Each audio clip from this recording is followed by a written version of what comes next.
Information, where unknown forces strike the edge of ecology.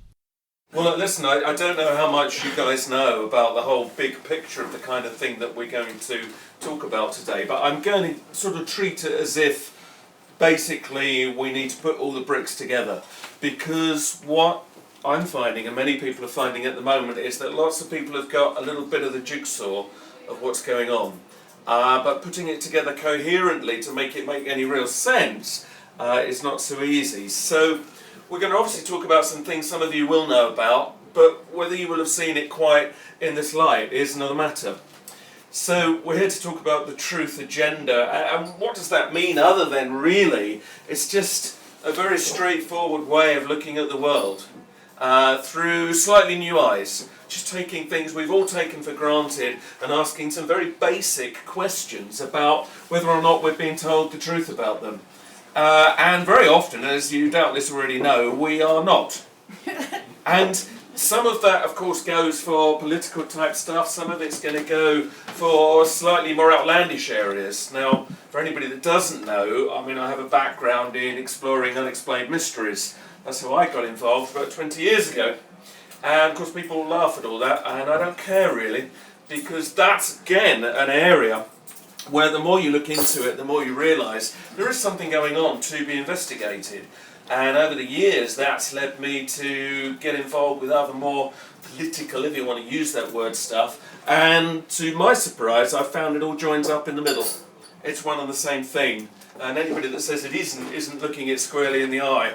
And I will now try to put this together in a way that demonstrates this to some degree, at the same time leaving you free to make up your own minds, because nobody's got the whole picture of what's going on that seems to be controlling our world today, but we can certainly make a reasonable grab at some assessment maybe of what's going on. So with all that preamble, let's properly start. And the reason I've got the pyramids here is not because I want to say very much about Egyptian mysteries, but I do want to make a point that here are these amazing structures that stand there, and everybody presumes that they are understood on just about every level.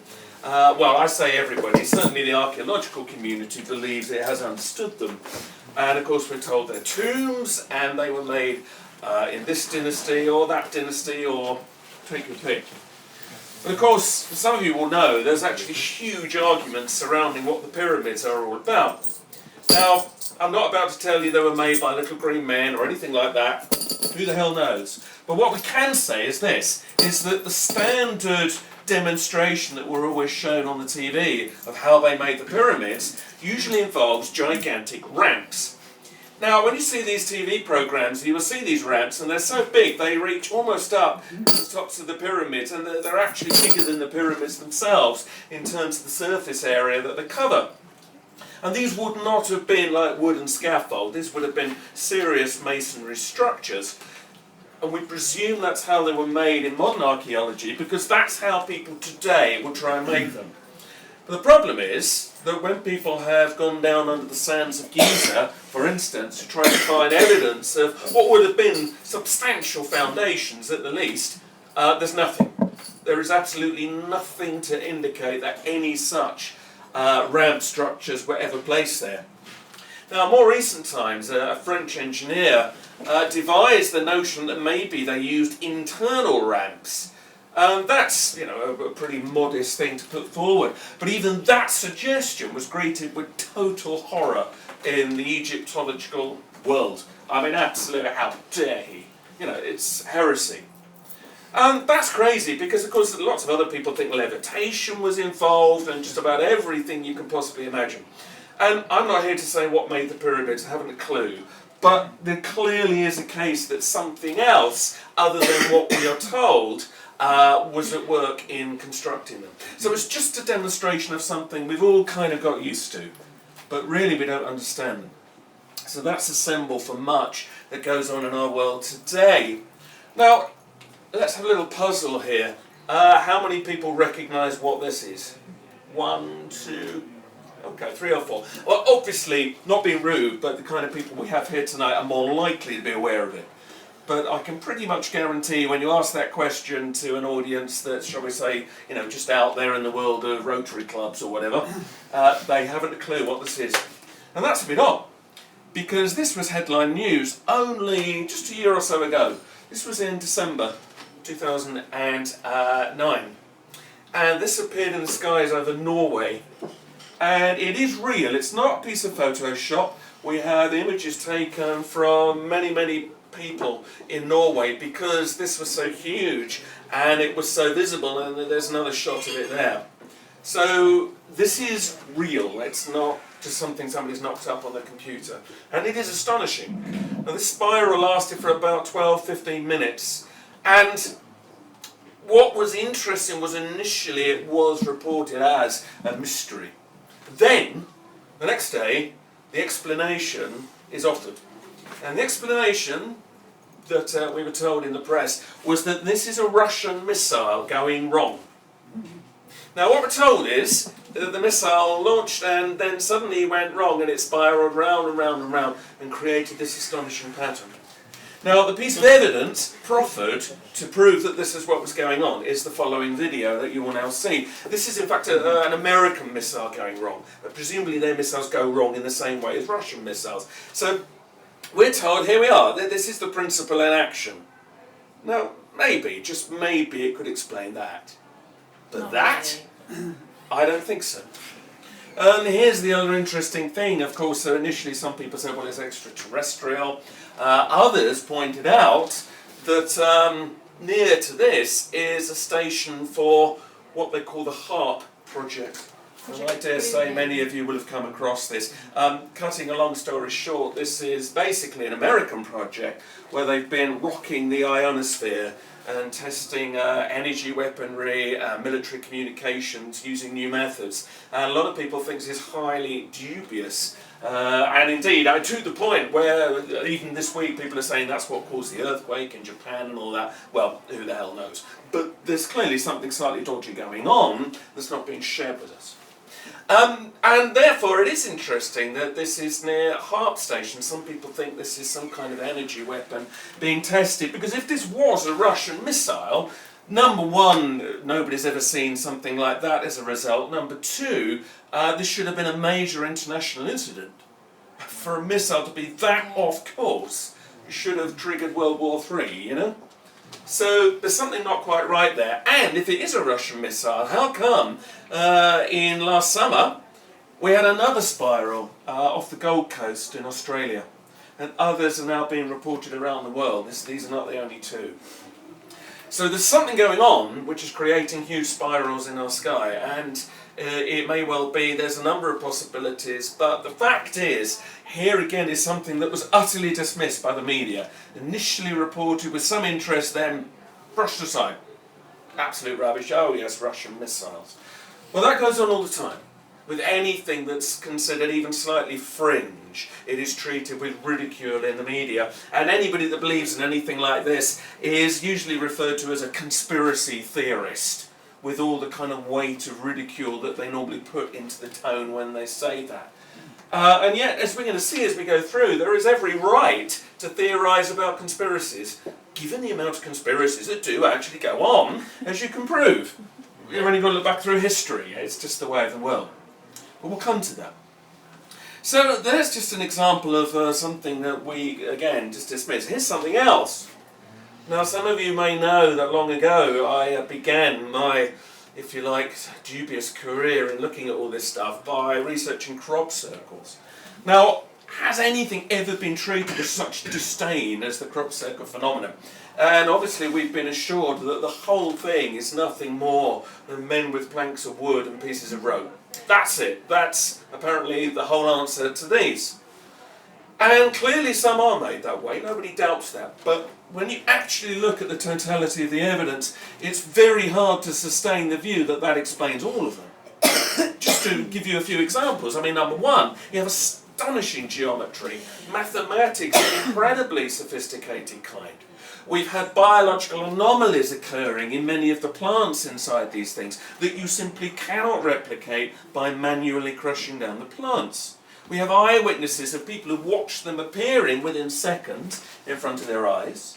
We have had seen people with lights coming down from the sky into the fields, etc., etc. Tonight is not the night to go into the ins and outs of the arguments about crop circles. Suffice to say, though, there is a case to be put that there is another explanation that we need for this. Because when you look at what people make, it really is a joke in comparison to these levels of incredible scale and sophistication. And especially when you consider the largest formation to date was 4,100 feet long, some of these things we're dealing with are, really huge in scale, basically.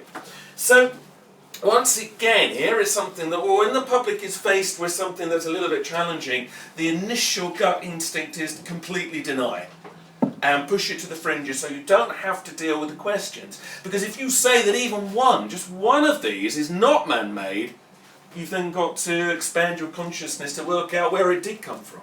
And a lot of people are very uncomfortable in taking that journey, and that is why they don't. And that is why we give in very easily to the kind of debunking that we always see in the media.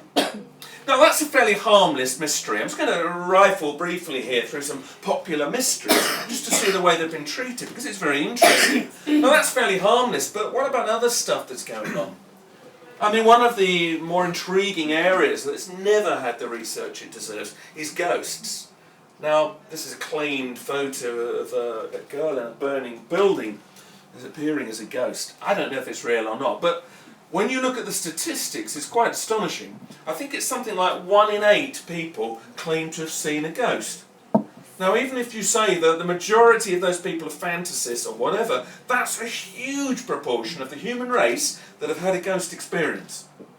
But again, if you put the likes of Radio 4 on or whatever, you'd be, listening instantly to somebody telling you it's all madness, it's all in the mind, it's hallucinations, it's oxygen starvation, there's some reason, and we just make these things up in our heads.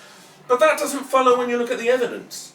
Because very often, several different people will see the same ghost in the same place, not knowing that anybody else had ever seen it. That's not oxygen starvation, that's something triggering an impression in the mind or in the eyes or wherever it's coming in. Some of the, shall we say, evidence for ghosts is staggeringly convincing. And I myself have had a ghost experience. So there's something going on which deserves more investigation, but again, the disdain with which it's treated by the people that we elevate to high status in the media, people like, Richard Dawkins, or more recently, Brian Cox, the grand astronomer, Mr. Anti-Astrology, it's like these people do good work on one level, but it's then taken that anything they say must be of instant divine wisdom, and I'm afraid that's not the case when you start to challenge some of what it is that they're saying. So the idea that consciousness can exist outside of the body is an interesting one, because of course many people consider these as spirits trapped between worlds.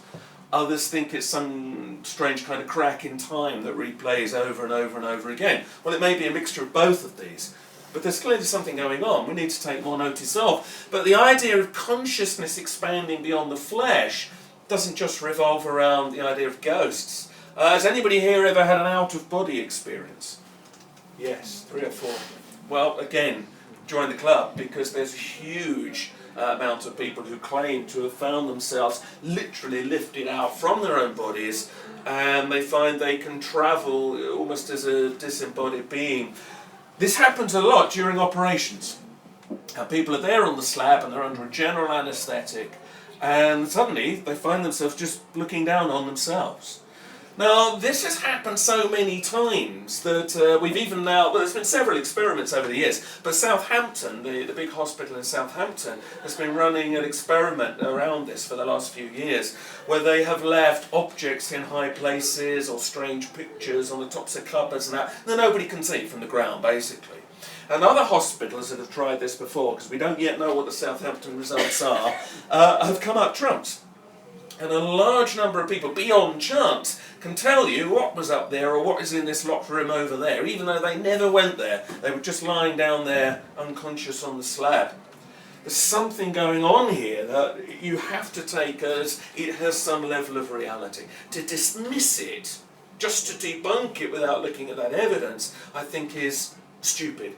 And especially when you look at the science of things like what they call psi phenomena and all of that, which could enormously change the way we relate to the world we live in. I think that we need to take more notice of the idea that consciousness does have, shall we say, an existence of its own beyond the physical. And we're going to come back to that a little bit later, because therein may lie some interesting opportunities, if you wish to call it that. Now, these are all fairly innocuous mysteries. They're really intriguing, for sure. But there's some other stuff going on that may be mysteries because actually people don't want to know any more about them. And one of the key mysteries that you could put into that box is the cattle mutilation phenomenon. Now, if you've never heard of this, and I imagine many of you here will have done, but if you haven't, in essence, this is a recurring phenomenon now, but thousands of cases over the years have been reported where animals, very often cattle, not always, but very often, they're found, they are dead, but there's no obvious sign of how they died. There's no obvious injury, there's no blood, there's no sign of a mess or tyre tracks or a struggle. They don't understand why they're dying. But something has come in and literally just plucked out specific organs, almost as if with laser precision. And it knows exactly what it wants and it takes it with a minimum of fuss, and presumably the cow goes ka-chung, and it's dead. What is interesting here is how many cases there are, and it's quite a frightening statistic. And the other thing that's interesting is that again and again people say they see strange lights in the sky on the occasions where these animals are then found. Now, one theory is that what's going on here is some weird kind of military experiment, and that they are extracting genetic information for some reasons of their own. Although why the military can't just go and buy their own cattle, I really don't know, but maybe they're really hard up these days. But of course the other theory is that it's some extraterrestrial intervention. So we can't really go on without stopping to talk about this idea that we are in some way being visited by beings from beyond. Now again, this is of course completely dismissed by the skeptics, and yet there's some stuff worth considering. I mean, what is interesting is this is such a prevalent experience now. If you actually go to some states of America, you may even find signs like this. If you can't see at the back, I mean, you've basically got a flying saucer hovering over a cow there. Now, it's meant as a joke, but the fact that they expect you to get the joke tells you how common this experience now is. And that's the key. So, what about UFOs? Let's have a look at this. Because I think some unexplained mysteries are mysteries because we don't understand them, but there is an argument some are deliberately withheld from us. And I do think that with the UFO phenomenon, it is one area you can categorically show there is a cover-up in operation. So let's take a look at this. So let's go back in time to something I'm sure you've all heard of, which is the Roswell incident, which took place in 1947. 47. Goodness me. Now, the first thing anybody knew about this was when, this is in New Mexico by the way, near the small town of Roswell, when the Roswell Daily Record suddenly reported that the local military had captured a flying saucer. Now this is not a real image, it's a mock-up showing what people reported, okay? Now there are claims, there is real footage of alien bodies being dissected and all that, but there's many arguments. Doesn't matter. This shows you what was reported. Classic flying saucer, crashed in the desert, and nearby, bodies of these strange grey alien beings that are very similar to what many people have reported over the years. We'll come back to those in a moment. Now, obviously the local military weren't that happy that the local newspaper had suddenly told the world that they captured a flying saucer. So the very next day they send out Major Jesse Marcel to show to the journalists fragments of a weather balloon. And that's what they said had come down. Nothing more, just a weather device, and here he is telling the world that this is all it was. Now, if you're wondering why Major Marcel is looking a little bit sheepish, that's because he knew damn well this was a lie. Because in fact, he maintained to his dying day that what he witnessed could only have been debris from, in his opinion, a non-terrestrial craft. And other whistleblowers have come forward since saying that what got retrieved in that desert was certainly not a weather balloon. Now, what is interesting here is that the cover story began to change as the years went by. Now, So weather balloons clearly weren't quite cutting it. Then it changed, and they said, well, all right, it wasn't a weather balloon, but what it was a device from Project Mogul. Now, Project Mogul was where they tried to detect echoes from Soviet atomic tests. And that sounded more credible, but then a number of people said, yeah, but hang on, how does that explain the alien bodies? Now, the thing here is that, again, this is from a movie about Roswell, okay, but it shows what got reported. There have been many eyewitnesses who worked in the local Roswell hospital who were present when these bodies were taken back to the hospital. And Secret Service staff actually approached doctors and nurses, and they told them that basically they must never tell anybody what they witnessed. Well, happily, of course, they ignored that advice, and that's how we know the story of the bodies being brought into the hospital.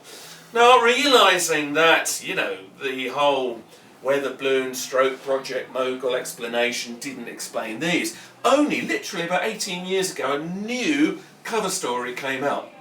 And the US military announced that what the alien bodies were had been, in fact, crash test dummies.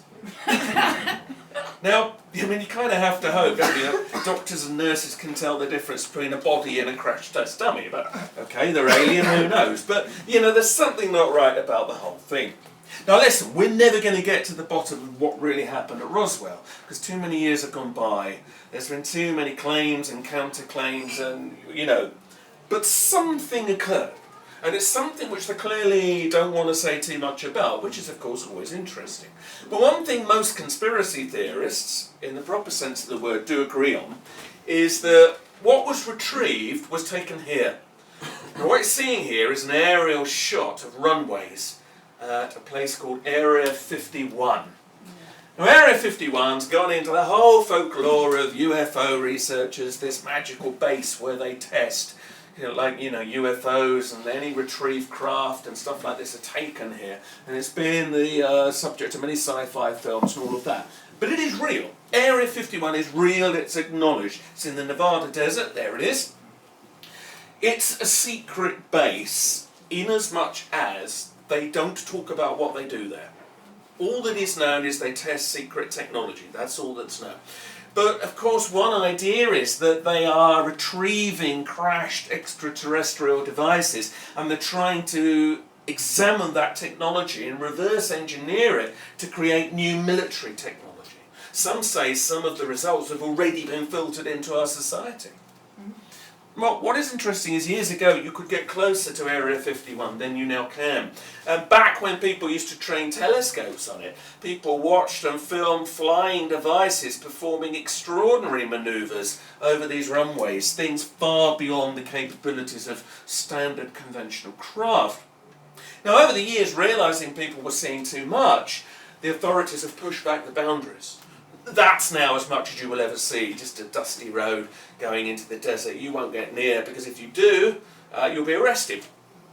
And fair enough, it's a military base. But the absence of any clear information about what goes on there is, of course, bound to make conspiracy thinking sort of delve into itself to work out what is going on there. And especially when you take, the whole area of UFOs, you simply cannot dismiss it. To be honest, I'll be even more frank than that. It's real. It is. End of the story. End of the story. There is no debate.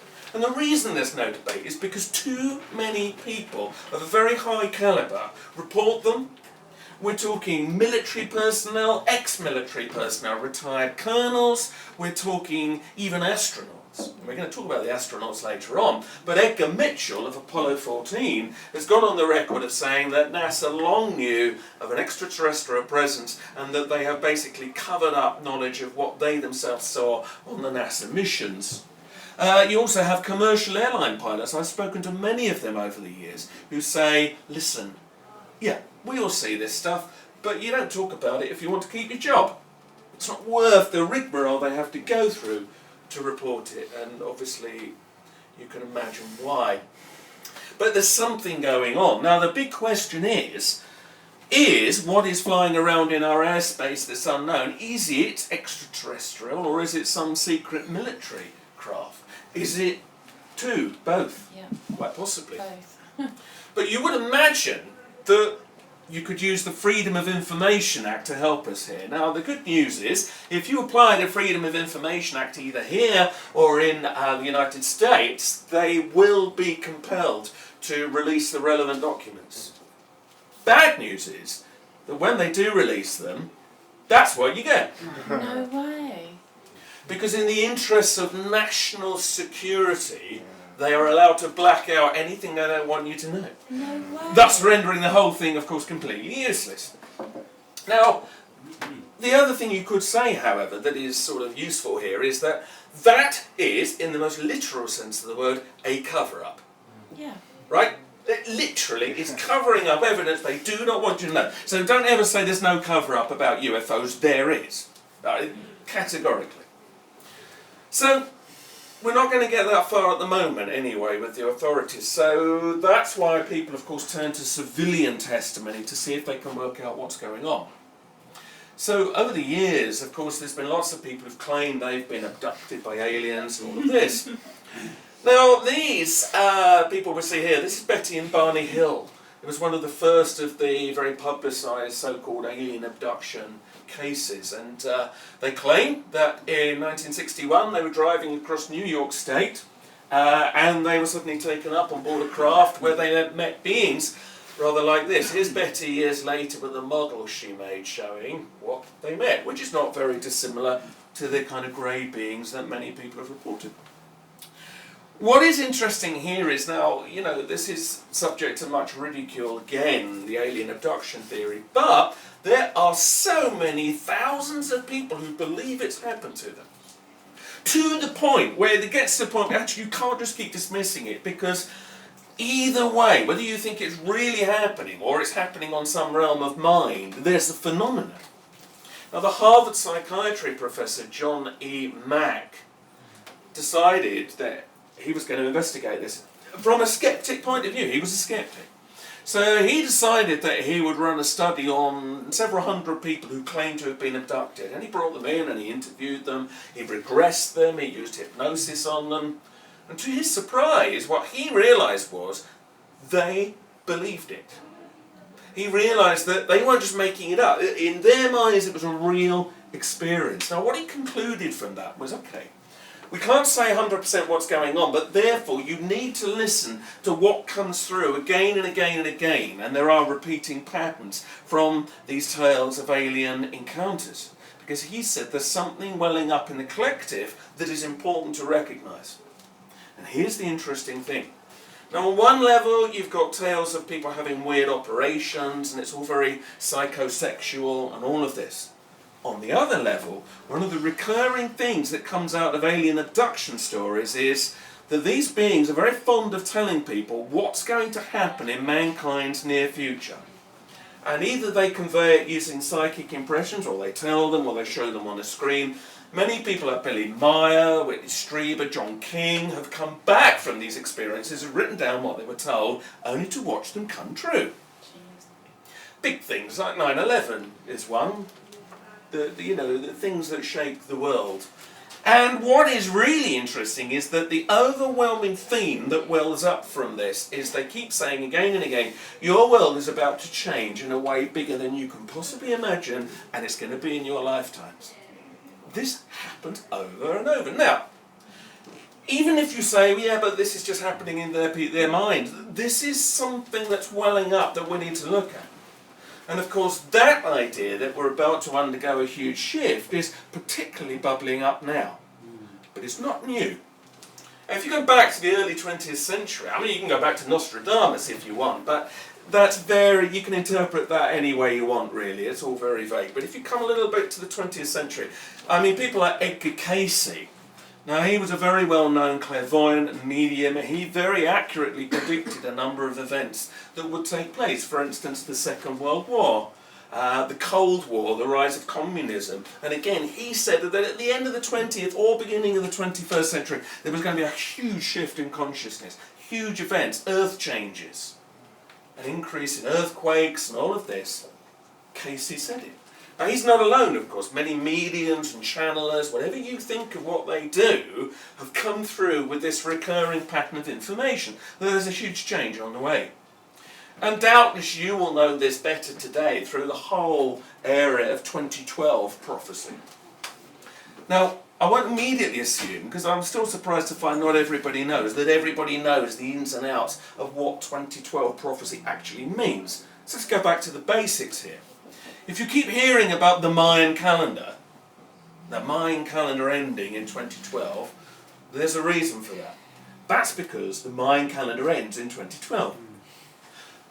What does that mean? Why should that mean a thing? Who cares? Well, what's interesting is the ancient Maya culture, who in their way were brilliant mathematicians and astronomers, recorded the cycle of time very precisely in the calendars. They had all sorts of calendars and different counts, and too complicated to go into here. But one they thought was particularly important was what they called the long count. And the long count is the equivalent to what we would today call 5,125 years. And they believed that whenever this cycle ended and began again, there would be a huge upheaval, a transformation for the world. Well, what is interesting is that, if anybody doesn't know, that the turning of the next cycle is in less than 2 years' time. On 21st of December 2012 at 11:11 a.m. on the dot of the solstice, it's just the number it happens to be on, that's the ending of the current cycle and the beginning of the new one. Now, if the prophecies are to be believed, you can expect big things from there on in, or actually many people believe we're already in it, it's already happening. Now, if it were just the Maya, you could say, well, yeah, who knows what they meant, but it's not. And many cultures around the world recorded the same cycle of time. For instance, the Maori in New Zealand had the same cycle, similar prophecies. The Chinese encoded it into the I Ching. The Zulus knew of it. Various Native American tribes, the Inca, it's right across the world, this same cycle of 5,125 years. It's almost certainly to do with astronomical cycles. There's a galactic alignment that maybe later on, if we get to discussion, we'll go into that, which takes place that year. There's a number of things that clearly are to do with cosmological observation. It may even be about solar cycles. We'll come back to that. But something in that ancient time made them record it, and they thought it was really important to record it. And so here we are now with all this expectation about what does this mean. Well, of course, we've also had, outside of this kind of prophecy, the whole world of religious prophecy. And, you can go on, to look at everything if you want, and there's the whole book of Revelation and all of that. Again, you can interpret it slightly as you want, but I think there's more modern religious prophecy that's really worth looking at in this context. These are the three children from Fatima in Portugal in 1917. Now, if you don't know about this, it's one of the best recorded examples of what's claimed to be an apparition of the Virgin Mary, for want of a better term. Now, these children had visions of at first a male angel, and that then gave way to a female glowing being, and she would appear to these poor shepherd children and talk to them. And she began to give them information that she asked that their duty was to pass this on to the Pope at the time, another Pope Benedict, curiously, the 15th. And I think very reasonably the children said, but no one's going to believe us. And seeming to understand this, the being said to them, yeah, okay, I understand. Well, if you bring as many people as you can to this spot at this time, I will perform a miracle for you that will convince everybody that what I'm saying is real. Well, if you go to the cathedral that's now on that spot at Fatima, you will see the window today which commemorates what we are told occurred. So this is the window of the miracle of the sun. And thousands of people claim that on 13th of October 1917 they witnessed what they thought was the sun performing these extraordinary aerial acrobatics in the sky, throwing out colours, falling down like a leaf behind the horizon, back up, flying very low over the heads of the crowd. Extraordinary stuff. What is more extraordinary is that for once this isn't the testimony of a couple of people. Thousands of people witnessed this, and we even have photographs showing what happened. So here are the crowds waiting out there, and or even more unusually, have a photograph purporting to show the object they saw. There we go. This was taken from several miles away, by the way, by somebody who didn't know what was going on. Some have said, well, it was mass hypnosis. He didn't know what was going on, just saw an object, thought, what? Photographed it. Now, it looks here a bit like an eclipsed sun, but there was no eclipse due that day. Clearly it wasn't the sun doing this, or the whole world would have noticed. And what is really interesting is when you read the behaviour of the light, it's classic UFO phenomena. Now that's not to say that the Virgin Mary, whatever you take her to be, wasn't involved. I can't say. I'm not religiously biased, one way or the other. But it has a resonance with classic UFO sightings.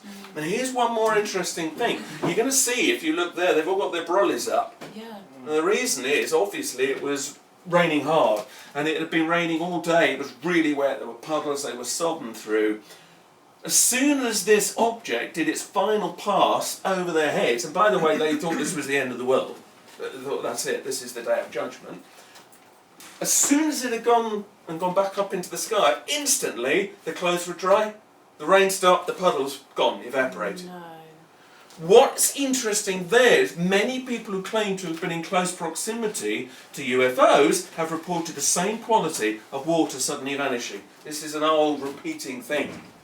So there's a connotation here that I think is really interesting. What you conclude from that is that, okay, something happened. Okay, whatever you take it to all mean, something occurred that clearly had a profound effect, and there's many accounts of what people saw. Well, that means, therefore, the information that was given to the children is, of course, worth listening to. So what was that information? Well, first of all, let me introduce you to the man that spent literally years researching this on behalf of the Vatican. And it was his task to verify this as a real miracle, which he did. And that man was this man here. Cardinal Ratzinger, as was, better known to you today, of course, is the current Pope Benedict. Coincidence? Maybe not. Now, what is interesting is 3 secrets were given to the children. Now, the first 2 secrets were told to the Pope at the time. The first was a prediction of the Second World War, rather like Edgar Cayce. Second prediction was that there would be the rise of communism in the Cold War, which of course also came true. And the third secret was indeed kept secret for a lot longer. Now, it was only revealed to the Pope of the 1960s by the surviving child, Sister Lucia, who became a nun. And this is the gentleman that dropped the heaviest hints of all about what that third secret was. And he said, if you knew what it was, you really wouldn't want to know. It's about massive global shift and change and terrible things, and you really don't want to know. Now, he said it. He dropped the biggest hints. And yet, funnily enough, about 10 years or so ago, the Vatican suddenly went very coy about the third secret, and they said, oh, that, well, all that was just a prediction of the assassination attempt on John Paul II back in 1981. And a lot of people said, really? That does not add up with the hints you've been dropping. It had to be more than that. So a lot of people think that the current Pope, who influences millions of people around the world, is sitting on a pretty big secret. And he's sitting on knowledge that he doesn't yet feel that he should be talking about. So that's why, of course, conspiracy theorists say, and rightly, listen, there are people in positions of influence that know the bigger picture and they're not telling us. So hold that in your mind for a moment. And let's meet somebody else that has a connotation with this. So here's another little game for you. See if you recognise this man here. Oh, yeah. How could you forget? Yeah, the halo. It's very apt, isn't it? Here's George W. Bush with a halo. Now, it's just in fact chance that he leant in front of the presidential seal at the right moment, but it's perfectly apt. Because does anybody remember a few years ago when he was challenged by some Palestinian officials as to why did you invade Iraq? Does anybody remember what his answer was? No, we don't, do we? You see, the authorities rely on us having very short memories. It was headline news at the time. Well, his response was that God had told him to invade Iraq. He'd had personal inspiration from God and he was doing God's work. Well, you might have been. Some answer. Well, Depends well, on what God I don't know about you. I mean, I like to hope that God's envoy on earth is not George W. Bush. But who can say? Who can say? Anyway, now listen. What I think is more likely is this: that in fact the message came not directly from God, but in fact from this gentleman here. This is the pastor Ted Haggard. Now, Haggard was a very influential evangelical preacher in America. He's an end-timer. He believes the day of judgment is nigh, the New Jerusalem, the apocalypse, it's all going to happen in our lifetimes. And more than that, he's one of the many evangelicals in America who believes that not only will the final battle of Armageddon, good against evil, as predicted in the book of Revelation, not only will it take place, but that it should take place, and that it's America's duty to make it take place. Consider this for one moment. And he's not alone in saying that.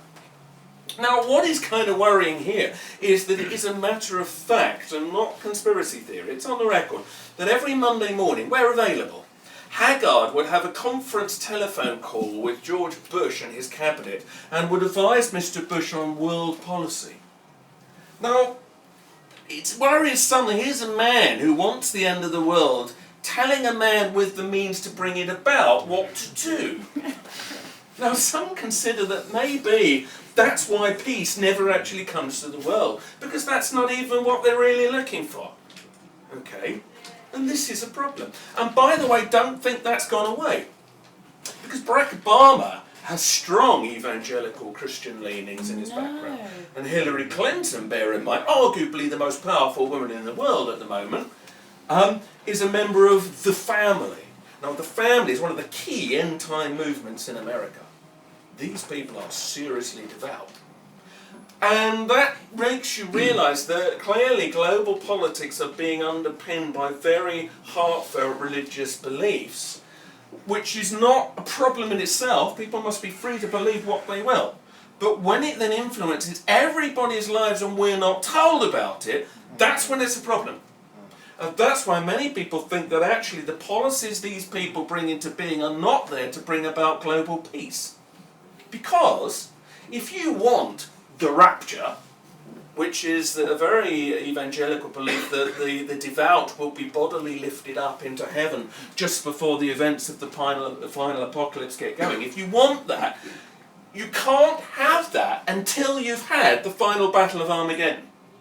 So every day you hold back Armageddon, you're holding back the rapture. We don't want to do that. You want the rapture.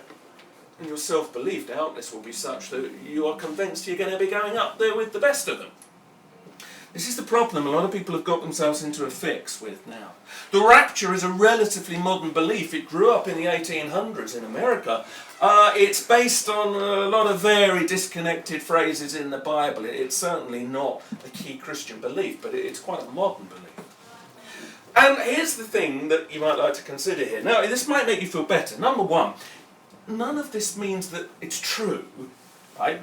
This might be absolute rubbish. It may never happen. But what the concern is, of course, that there are people who believe it's true, who are trying to make it true.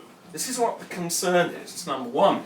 The other thing that might make you feel a little bit better is to learn that, in fact, Pastor Haggard was disgraced in a gay sex and drug scandal a couple of years ago. So whether he will be going up there with the rest, I don't know. But it's not for us to judge, is it? Probably none of us are going. Anyway. So this is where the world of conspiracy theory gets a crowbar in. Okay? Let's talk about conspiracy theory. Let's look this in the eye. Because they say, with some legitimacy, look, we're clearly not being told what the bigger picture is, and it's influencing our lives, and we're not getting a say in it. That's not fair. And that's a fair comment to make. The conspiracy theorists, and technically I am one, and I say that with no shame, because I am theorising about conspiracies, so what the hell? Okay? But the hardcore conspiracy theorists hold that every event that ever happens is in some way either manipulated or directly engineered to occur, and that it's serving the needs of a core ruling elite, not that many people, maybe a few thousand people around the world, who are engineering a world that suits them and not necessarily us. We are mere pawns on the chessboard to them. Doesn't matter if we get wiped out tomorrow. Indeed, some even believe they want to wipe us out tomorrow. But that's a whole other story. What they believe happens is that everything from wars to economic crises to terrorist atrocities, this is deliberately created to make a mandate for what the hardcore conspiracy theorists call the one world government, which will be better known to you doubtless as the euphemism of the New World Order. Now the phrase the New World Order is now openly used by politicians. Gordon Brown loved this phrase. Barack Obama uses it sometimes. And it's used to say this is the new world we want to create that will be marvellous and lovely. But conspiracy theorists, if you'd have used that phrase even just a few years ago, they would look at you very darkly, because this is seen as more of an Orwellian superstate theory, where what they're trying to do is put lots of power into very few hands in a kind of draconian way that leaves us essentially powerless, but gives incredible power to the tiny few. Well, what's the evidence for this? So, some say, of course, things like the EU is part of the trying to gather us into a federal state so that before we know it, we will be in these power blocks and governed by very few people. By the way, some people advocate this as a marvellous thing, which it might be if it were being run by nice people. Sadly, history records that the kind of people that put this stuff into practice are not generally the people that you should be having at the top. That's the problem. So let's look at how this would work. How could this work? How would you engineer the mandate for this? Well, of course, number one, what they say you have to do is create fear. So to create fear, you have things like, terrorism, the big one, our war on terror. Fear of the outsider. There's always somebody you've got to fear, whether it be immigrants or it's always somebody else's fault. You've got to be fearful. And the big one at the moment is, of course, fear of poverty. The austerity measures that we, for instance, in England are now agreeing to, we would never agree to if we weren't afraid. But because we're afraid, if we don't go with it, maybe we lose everything, we're going with ridiculous cuts that, of course, are literally pulling the rug out from underneath us as a nation. So all the time we're afraid, of course, we're more easily malleable, more manipulable. And what's the other big one that we've had fed to us for the last few years? Whether you believe in it or not is irrelevant. Global warming. Now, we could argue all night as to whether global warming is real or not. The truth is nobody, not even climatologists, know. Let's just say this, there is a debate to be had, okay? But we're not really allowing that proper debate to be had. That's the problem. Maybe it's real, but clearly the public are not convinced, because in the last poll, 60% of English people said they still are not convinced by man-made global warming anymore. Now that's the problem, because the evidence is very contradictory. But that's an argument for another time. Let's say that there are leading climatologists that say that is not the correct assessment. But even if you believe it's real, it's being used terribly to create fear, incredible fear, and putting the guilt back on you and you and you. Meanwhile, the big industries and governments carry on polluting as they like, and we carry the guilt. So we're afraid, we're all walking around like that, because we think the world's about to end tomorrow. So while all that's going on, so while we're in fear, what's the next step? Well, of course, then what of course you have to do is create distraction. We all want distraction, so we fill our minds with useless junk on the telly, we fill our bodies with useless junk and chemicals, and we're distracted by materialism, shopping, nice things. And the media feeds us these marvellous things to sort of just keep us occupied, like Freddie Starr ate my hamster, So all the time we're focused on this, of course, and this is not new thinking, I realise, but we've got to put this into context. We're not ever thinking about how to change the world or what we could actually do to make a difference. We are so imprisoned by all this that we just live in this narrow little world of distraction. And we are thus disempowered, and we're apathetic and literally drugged. I mean, the shit that we are eating. And God knows, if anybody's drinking Diet Coke at the moment, I'm not criticising you, but you might want to look at the ingredients one day. This is what's going on. So we're kind of weakened. So then what? So what, you might say? Well, of course, that's when, quietly, in this weakened state, the control is brought in. And so under all this, without us really noticing, we're controlled. We have more surveillance cameras in this country than any other Heavier policing, more and more effectively martial law, but you don't see it on the surface. Body scanners that show you wobbly bits now, because we're all afraid. Health and safety, which has been misused so massively. Now, all power to the coalition. They have at least made noises about making this better, but it remains to be seen whether they will, and we'll come to that some other time. But what's happened is that we've found so many fundamental freedoms being taken away from us, particularly since 9/11, which obviously we will come to by and by. And so what's the ultimate solution that's now being offered? Is the microchip tag. So microchips, of course, are a longer term solution than ID cards, which have been ditched because we can't afford them at the moment, basically. But also they don't need that because microchipping's waiting in the wings. Already police forces are having microchips embedded, platoons, troops.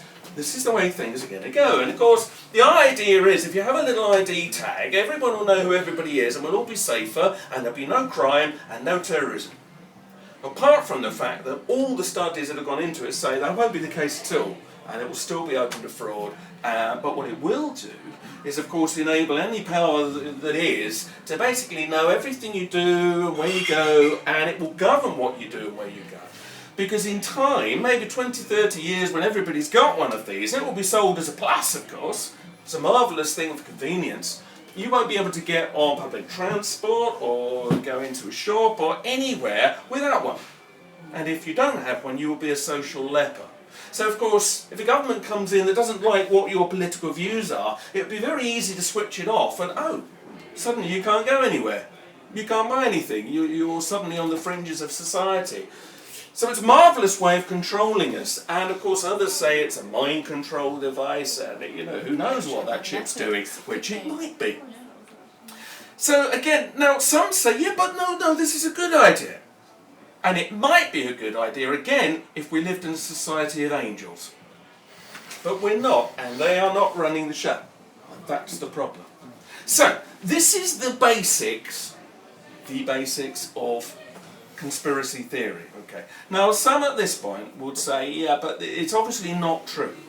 And the reason it can't be true is because if it were true, people would have tried to warn us about it. Well, They are. well, should we just briefly talk about this man, for instance? If you don't recognise him, this is David Icke. Let's look at David Icke. It's a good example of somebody who actually has really tried to make people think differently, but of course has wound up rather Promethean character crucified for it. So David Icke, for those that don't remember, back in the 80s and early 90s was a really well-known TV presenter. This was mainstream stuff. And then suddenly he discovered New Age religion, and then suddenly, of course, he was talking about, God and wearing turquoise, and apparently said he was the Son of God. Except for, when you actually look back at it, he said we're all sons of God. Yeah. Which is, of course, in fact, what many people would subscribe to. But, of course, it was this marvellous tabloid fodder. David Icke says he's Son of God. What a nutter. And here's the thing, of course, the mass media has decided on our behalf that this man was, at this point fell away into obscurity. But of course he didn't. And as many of you will know, in fact, his learnings, if that's the right word, his books, are massively popular around the world. And when you look back at what he was saying, knocking on 20 years ago, it's uncannily prophetic. He was talking about things that would happen, wars that we've now seen, terrorist atrocities that would lead to, effectively, wars on terror. He was talking about microchipping 15 years ago, long before anybody in the mainstream was. And now you think, maybe we judged him a little bit too harshly. But of course the problem some people have with David Icke, and it is a problem for some, is that some of his views are considered a little bit more extreme. Because he is one of the conspiracy contingent that also happen to believe that the British royal family is in fact a race of extraterrestrial lizards. Well, they might as well be.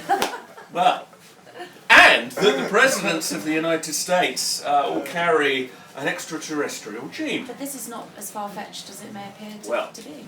Well, we should come to this. On the surface, it appears utterly mad, of course. Now, if you put this on somebody's breakfast table in the Daily Mail, obviously it looks pretty wacky, doesn't it? It's based on an idea that is not unique. I mean, Ike's not the only one to believe this, and it's based, in fact, on old myths and legends, which are right around the world in literally every society. Yeah. Sumerian, Egyptian, God knows what. And they speak again and again of a race of beings from the stars who came down to Earth and interbred with mankind and gave birth to a race of beings that carried this extraterrestrial bloodline. And the argument is that this bloodline has maintained itself in powerful places over the years, falling into obscurity, coming back again, and that the same bloodline is with us today, basically running the show. And in Ike's view, and others, the British royal family are more important to this than may at first meet the eye. Now, I mean, number one, if you just take it as a metaphor, everybody can see that bloodlines are really important in our world. Whole wars, particularly in England of all places, have been fought over bloodlines. Rich dynasties, they make sure that the wrong people do not marry into the family. It's really important. So just on that level alone, you can see there's something to that.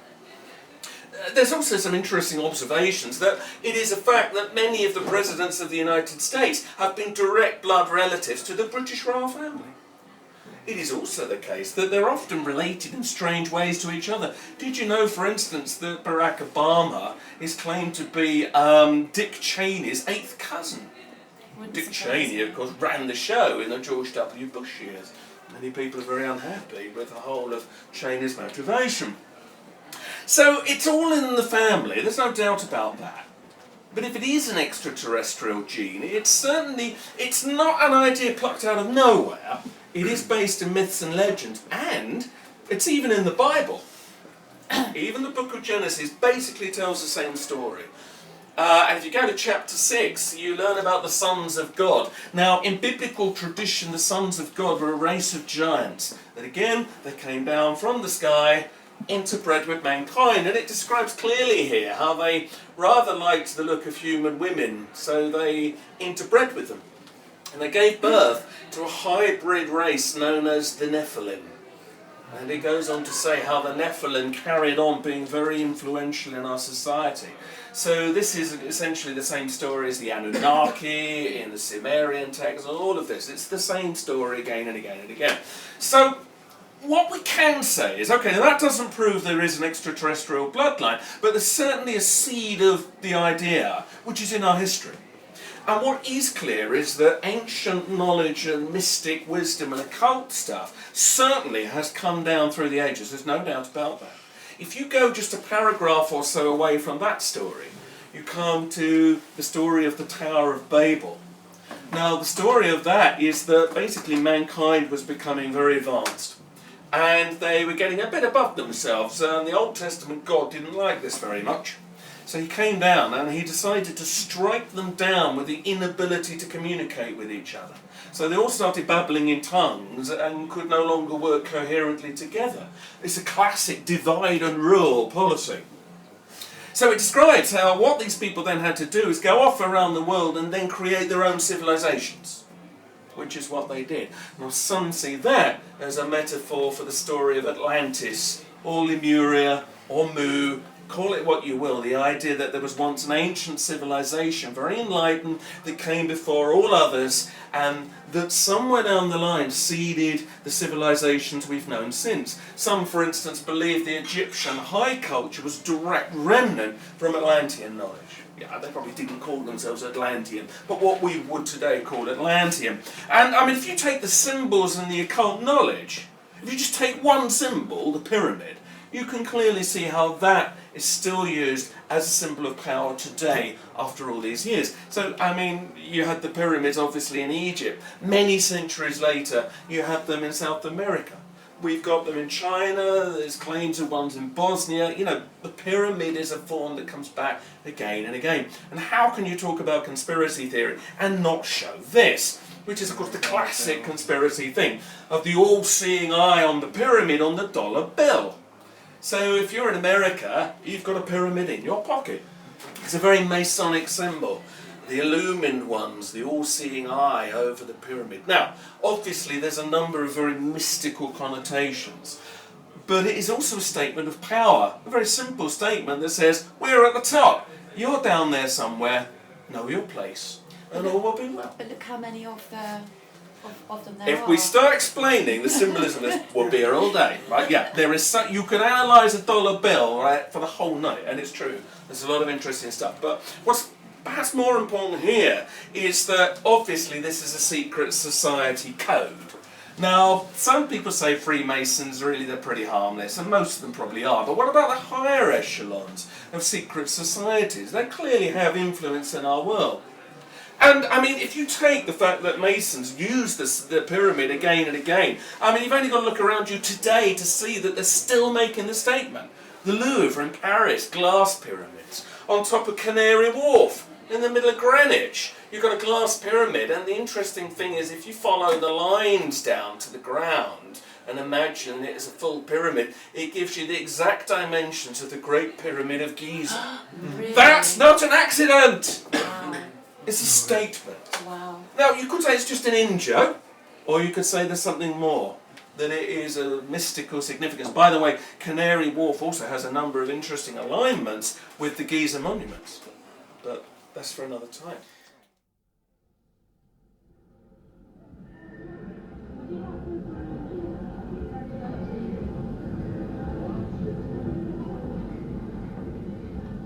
The information where unknown forces strike the edge of ecology.